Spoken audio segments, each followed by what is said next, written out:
It's a pleasure and an honor to be here with you this morning. My name is Jeff Yalden. I don't like introductions. They make me feel weird.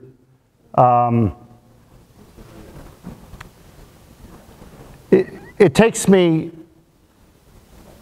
a minute to get comfortable with my audience. I do struggle with anxiety.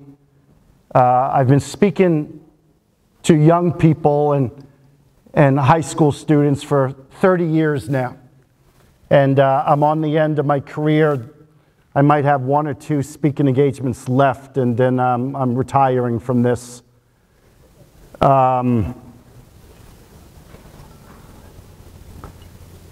Ladies and gentlemen, my talk doesn't flow.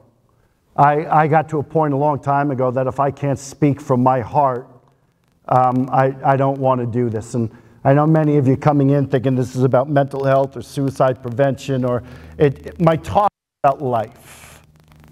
And I got an email from one of your students inviting me to come up, and one of the great honors of my life is when a student thinks enough of me to come and speak to their peers. My heart is truly touched. Some people come into your life for, I think, two reasons. And I think it's important you know that. I think number one, people come into your life, they plant seeds. And some people come into your life and they try and take what they might need and they walk away. And I think growing up as young people, we want to be liked and we want to be respected. And when somebody walks out on us, it's almost like, hey, where are you going? What did I do? If somebody walks out on you, let them go. Because I think sometimes we internalize it. What did I do wrong? You probably didn't do anything wrong. And you can't make someone be a part of your life who's not ready to love you the way you need to be loved, or to be a part of your life when they're not ready to even invest in you as a person. They might be struggling with themselves. And so in the 30 years that I've been doing this, I had a television show back in 2005 to 2012 on MTV. I've written 4 best-selling books. I've traveled 49 countries working with young people. And people tend to they want to do a podcast. They want to interview you. They want to talk to you. And teachers ask you, mental health professionals ask you, young people today, what is it about them? If we can give young people one thing, Jeff, what do you think that one thing is? I don't hesitate. I say self-esteem. And I'll stand here as a parent to a child, as a teacher to a student, as a coach to an athlete, and I'll say, listen, you're smart, you're beautiful, you're strong, you're capable. But I'm finding myself, I'm having to believe in you more than many people are believing in themselves. And so there's one particular student of yours that invited me in. Her name is Addison Acker. And I got to come in early, and I spent about an hour with her talking about how this all came about.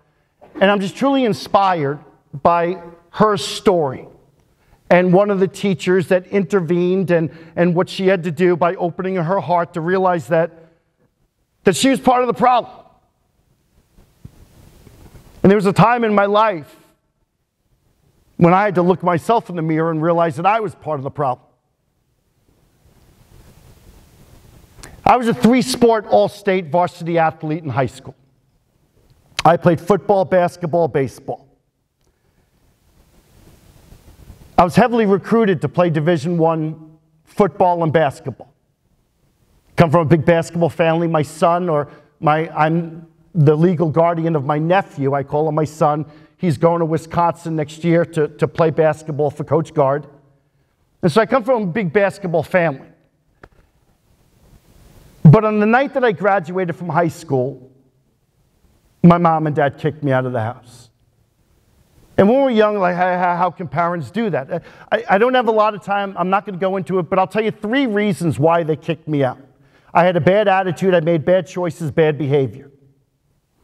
But I found myself walking the streets of New York with a chip on my shoulder. I don't know who you are, and I don't want to say you. I want to generalize. Maybe you know somebody like me where you walk through life and you push away parents, you push away your teachers and coaches. We push away the messengers.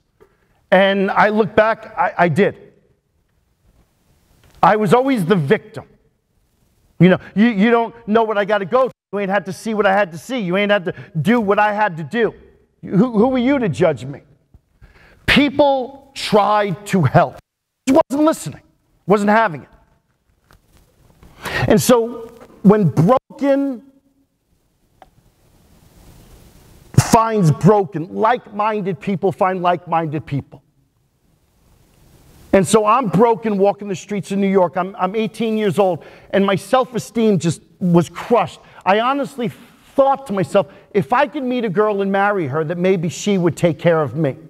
So not even like 6 months earlier, I'm on top of the world, and then now I'm on the bottom of the world. And so I met a girl, she's broken, I'm broken, and 19 years old, we bring a child into the world. I'm a child bringing a child into the world. I couldn't babysit a cactus.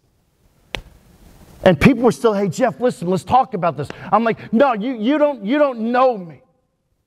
And as I look back, I think one of the things I most regret in my life is I had a fixed mindset, where today I think I have a growth mindset. I want to listen. I want to talk. I want to talk about thoughts and feelings or situations. What would you do? How would you have handled this? I didn't do that. And so at 19 years old, I bring a child in the world, and I joined the Marine Corps. And although the Marine Corps is one of the best things I've ever done, I wasn't prepared to have to go through some of the things I had to go through. Ladies and gentlemen, life happens like that. And I know as I stand here and as I'm talking to Addison and a young lady in Taylor this morning, we were talking about how this year is the first year in probably 4 years that it's felt like some normalcy to you as a student. And I want to say to you, it's going to be okay. But you have to be willing to acknowledge that and do part of the work. So I was in the Marine Corps not even 10 months, and they sent me to the Gulf War. We arrive about 2:30 in the morning, and right away we get off the plane and we go out on patrol. They're setting up, we're walking the streets. And I remember walking the streets, I'm the victim. This is stupid. Why are they making us do this? I would need to go to bed. I'll do this in the morning, but this is dumb. And like that, a Marine steps on a roadside bomb and 2 Marines were killed. Wasn't prepared for that. A couple days later, we're in formation. The bodies are in a casket, American flag draped over the casket. We watch them load the caskets onto the plane. The plane taxis down to the end of the runway, and the plane takes off. And I remember specifically, as the plane took off out of sight, gentlemen, let's get back to work. We never talked about it.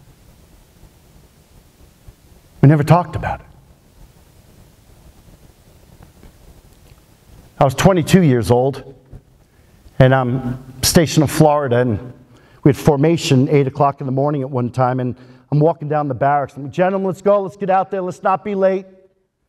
And it was the third door left-hand side. One of my Marines, his name was PFC Eisenberg. That was his name, Eisenberg. And so the door slightly cracked, and I walked down there, I opened the door, and this Marine is just sitting in a chair like 5 feet away from me with the chair on either side. And I looked at him, I said, Eisenberg, let's go, let's get out there. And he's sitting there, and he has an M16 on one chair, 9mm on the other chair. And he just looked at me with a stare, and he says, Corporal Yalden, nobody cares about me. And I'm standing there, I looked at him, and I said, I care about you. He takes a 9mm off of his chair, and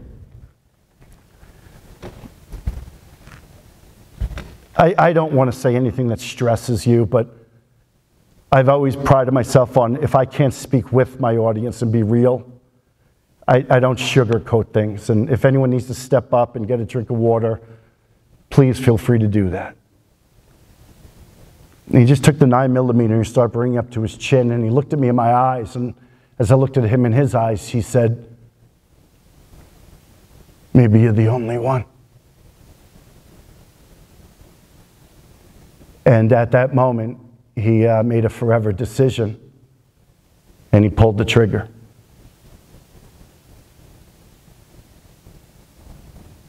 And that was 7:38 in the morning. They didn't let me leave the room until like 9 p.m. that night. We come back to work the next day, and gentlemen, let's get back to work. We never talked about it. we never talked about it. I was 23 years old to have my second child, and lost everything. I lost everything. But I was still a victim in life. This didn't go right with my parents. I blamed everything on my parents, the teachers, coaches, my brother, girlfriend, sister. It was always somebody else. I grew up in school. I had a learning disability. I learned differently. I think I still learn differently. But in school, when they labeled me, I come to realize later in life that it wasn't that I was learning disabled. It was that I had bipolar type 2. I live proudly with mental health conditions. I'm diagnosed with major depression, bipolar type 2, post-traumatic stress disorder, and anxiety. And I say proudly because there was a time that I didn't know, but when I became the problem, I realized that I could be the solution. And part of being the solution was me doing the work to realize and accept and acknowledge that I am the problem. And so I stand here before you today, and I want to share with you what brought this all about. I got out of the Marine Corps, I moved to New Hampshire, and I was a teacher and a coach. I ended up meeting this lady. She was a teacher, high school English teacher. She still is. Her name is Marcia. Marcia is student council advisor, yearbook editor, department head. Marcia and I never had children. And so Marcia would go to school every day, and you, students, were her kids, and to you, she was like your school mom. Marcia and I got married. We're married for 17 years. Most beautiful woman in the world. I want to share with you how we got divorced. And ladies and gentlemen, I'm sorry that I have to share this with you. Marcia had to go in the hospital and have a full hysterectomy, a very serious procedure for women. And a couple days later, I pick her up and we're driving home. She takes out a note from the doctor, and the note said 30 days bed rest. No cooking, no cleaning, no exercise, no work, no working out. 30 days bed rest. And we pull in the driveway, and I help her upstairs to the bedroom, get her settled, and she's lying in bed, and I remember standing there, and I said to her, I said, Marcia, can I get you something? Water, something to drink, a book, something to eat, magazine, remote control. And she says, no, I'm good. I said, good, that's good, all right. And that's the moment I walked out on her. And that is not okay. Before I realized that I was a man living with mental illness, I hurt people as a result of my mental illness. And my greatest regret in life is that I've hurt people.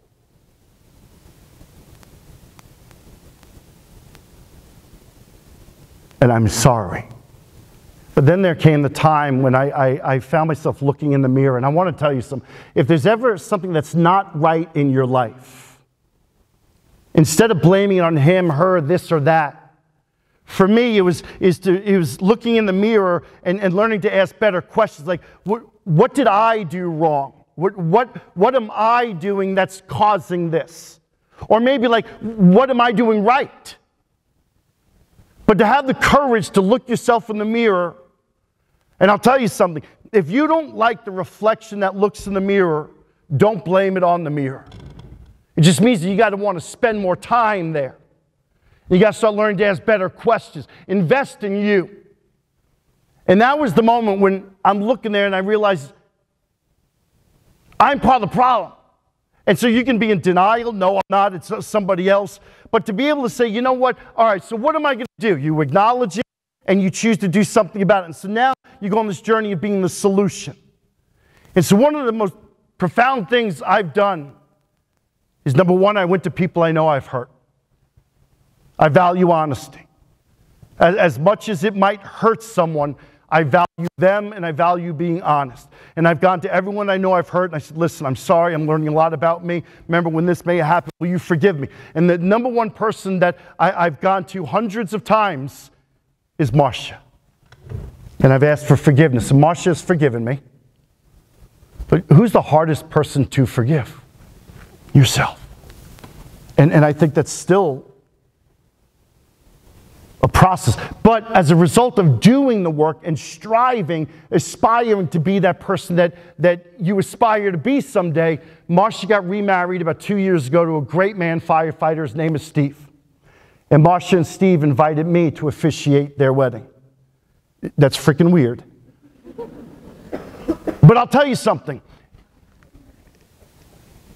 If you could learn today, rather than when you're 30, 40, 50, to humble yourself, because life will humble you, can be probably one of the greatest things you can ever learn to do. And so where am I going with this? Number one, thoughts and feelings. It's okay to have thoughts and feelings. Thoughts are thoughts, like an arm is an arm, a leg is a leg. Thoughts are thoughts, that's what they are. But feelings is about emotion. Feeling is deeper, it's within your soul. And if you don't learn to speak out what you're feeling, you're going to act out what you're feeling. And I think let's talk about kindness a little bit and compassion, not just for others, but I think more so for yourself. We judge people by the very little that we think we know about them. Everybody here has a story. Everybody here is fighting their own fight. Like, you don't know what I'm going through. I don't know what you're going through. But on my way here this morning, my mother had a stroke, and my mother was brought to the hospital by ambulance. So that could raise my anxiety, and I'm like, all right, I just want to get home. But I have to, what am I going to do to bring that down, to focus on what I have to do right now? I learned to live by this saying, win the day. So what I want to try and do every day is I want to win today. And when you win today, then it's like, all right, I want to win the week, I want to win the month, I want to win the year. I, like you, have things I got to deal with. But I got to stay focused on what's important right now. And so kindness to others, kindness to yourself. I've learned not to judge people, or when I do judge people, I catch myself and I'm like, you know, Jeff, you're not in a good place. If I'm judging people, then I'm not doing the work that I need to do to be the man that I want to be. I have a lot of imperfections, like, I don't know about you, but maybe you do as well. And so I try and spend more time looking in the mirror and dealing with my imperfections rather than looking and judging other people. But it's easier to deflect what's important to look and judge other people, because it takes us away from this, where this could be painful. And we expect other people to be the person that we should be expecting of ourselves. Like, here's an example. It's easy to judge me for what I did to Marcia, and you have every right to. I was abused as a child. My parents are both alcoholics. My father, to this day, my father still hasn't told me he's proud of me. And maybe some of you can relate to that. But I've learned that that's okay. And my father was an orphan as a child. My father came over from Germany with his parents when he was young. My father's father was killed in a drunk driving accident. My father served 2 tours in Vietnam. My father, I know, as a helicopter pilot, had to kill a lot of people that he's never dealt with personally. My father got sober at 74 years old. I've learned that my father couldn't love me the way I needed to be loved. But the more I started to understand my father before expecting him to understand me, as a result of this, my father has become my hero.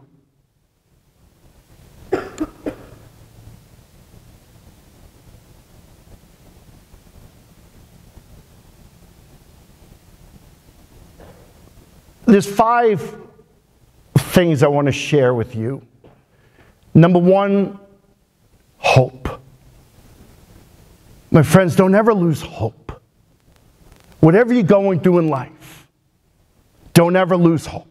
Hope comes from you having a purpose in life. And so many young people, as we look at, well, this is the first year that we feel like we've been normal as a high school, but now the anxiety, the stress, the feelings of overwhelmed, of like what does this mean? What's tomorrow? What's the next thing that's going to happen? Oh, stop.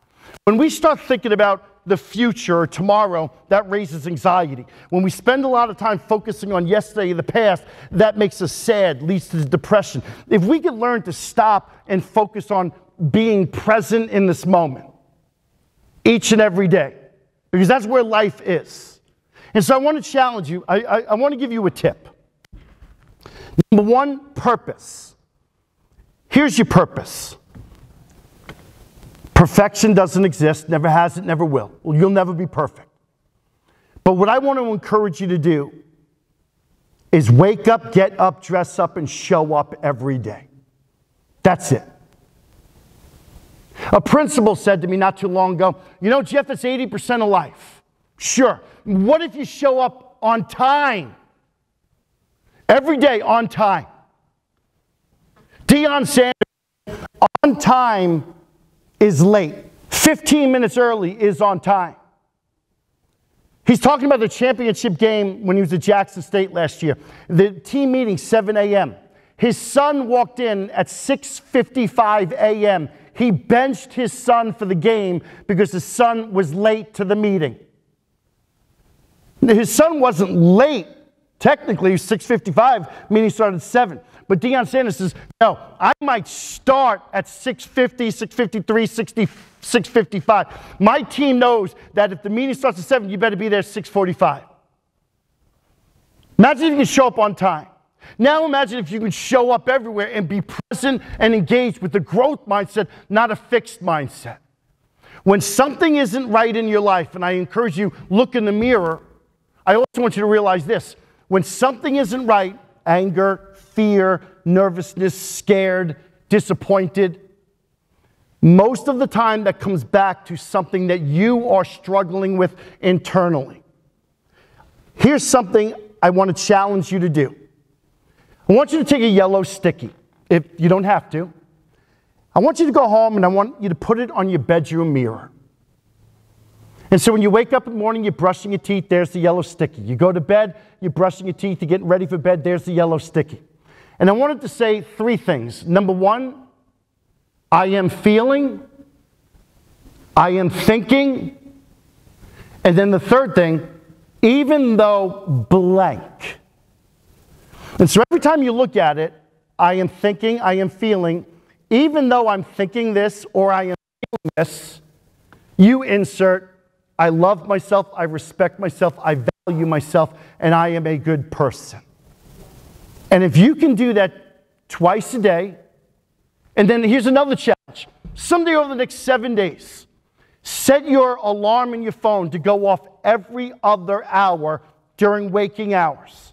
So you wake up at 7 or 6, you set it for 6, 8, 10, 12, 2, 4, so you go to bed. And when that alarm goes off, boom, you stop whatever you're doing. I am thinking, I am feeling, even though I'm this, I'm that, I love myself, I respect myself, I value myself, and I am a good person. That is a significant game changer in you realizing that whatever you're going through, you value yourself and you love yourself enough that you're not going to let people's opinions, thoughts, feelings affect you, and you can get through it. So number 1, don't ever lose hope. Hope comes from that purpose. You're going to wake up, get up, dress up, and show up every day. Engage, growth mindset. Perfection doesn't exist, but I'm going to do my best. Not with an expectation of how people are going to treat me, because what happens when you have an expectation? It's not met, you're disappointed. Disappointment comes from our expectations being too high. So for me, I've learned to focus more on the objective. I live in Jacksonville, Florida. All right, where am I Wednesday? Superior, Wisconsin. Did I get a flight? Did I get in early enough? Did I arrive? Did I have a good dinner? Did I have a good night's sleep? Did I get up early? Did I arrive early to be prepared to do what I got to do? I show up. Hey, Jeff, you want a microphone? Sure, that would be great. Jeff, do you want something on the screen? Sure, whatever, okay. Hey, Jeff, all the kids are going to be seeing. Great. You need anything else? No, I'm good. It's objective. I'm going to show up, do the best I can. And then I got to walk away, not focusing on, hey, did the kids like me? Did I do a good job?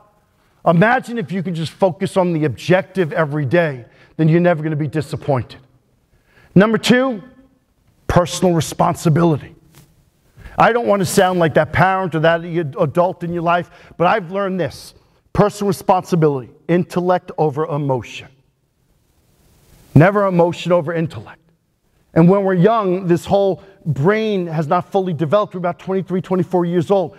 But before you make choices or decisions in life, your heart's telling you one thing. When you lead by the heart, it's never sustainable. You might get to a point it doesn't work out. Oh man, why did I react like that? That's why intellect over emotion, never emotion over intellect. It takes 2 seconds to make a bad choice. It could take 30 years to recover from that bad choice. You got 20 minutes or you could be doing 20 years. And so as you look at life, you got to realize everything you go through, don't let it victimize you, let it shape you. You're either the victor or you're the victim. You either choose to be bitter or you choose to be better. You go through situations, circumstances, things happen. And 1 or 2 things happen. Number 1, your wounds are exposed, or 2, you build muscle. What do you want to do? And for me, it was about learning a mindset to every day prepare myself to be responsible with my thoughts, my feelings, my emotions. And if you don't learn to speak it out, you're going to act it out. When we were young, no matter what we went through, and the more I started working on myself, the more I started learning a little bit about my past. But we never talked about it. And now when something's not right, hey man, I want to talk about it. I remember I was in 5th grade. And I grew up in Long Island, New York, and the bus used to stop at, her name was Holly, she was in 4th grade.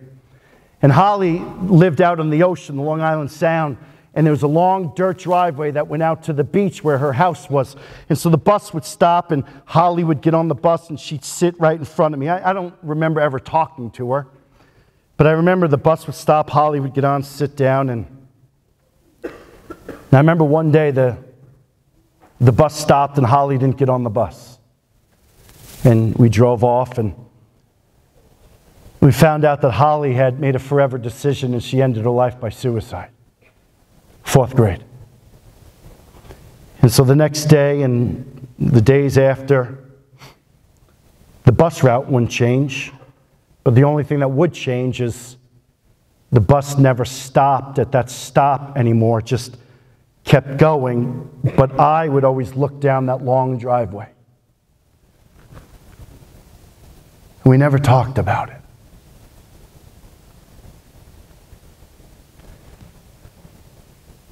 If you don't learn to speak it out, you're going to act it out. Personal responsibility. Are you okay? I love when people ask that question. Yeah, I'm fine. Which means I'm fine, leave me alone, I don't want to talk about it. Here's a question that I like to ask.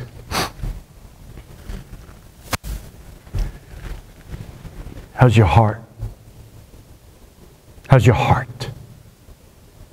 And I like that question because I'm going to share with you something that no education will ever teach you. When you show up every day, the best version of yourself, you have to answer 2 questions. The first question, people want to know if they can trust you. The second question, people want to know, do you care about me? And so when you are talking to a friend, one of your teammates, girlfriend, boyfriend, teacher, parents, sibling, hey man, how's your heart? It's a hard question to avoid. And it says to them that, you care? Yeah, I care. You mean can I trust you? Yeah. And subliminally, you have to have that presence. I was going through some challenges not too long ago, and I was thinking about, I'm 52, and do I connect with young people anymore? And my career path, and I'm a yoga teacher. I meditate. Fat people can do yoga. And I was meditating to Deepak Chopra, and he had this saying that so hummed, vibration, and it means I am. And I remember I wrote in my journal, I'm like, I am. And I looked more into it, I am that. And I started reflecting on, what does that mean? I am that. I'm 52, I am what? And I want to challenge you to start to determine who you are and be comfortable with who you are. And I realized that 30 years working all over the world, what am I? What's your name, brother? Wyatt. Wyatt? Are you listening? Yes. Thank you, sir. Why are you listening? Well, you were invited for a reason, so I assume you have something important to say. I think needs to be said. Well, thank you. Okay.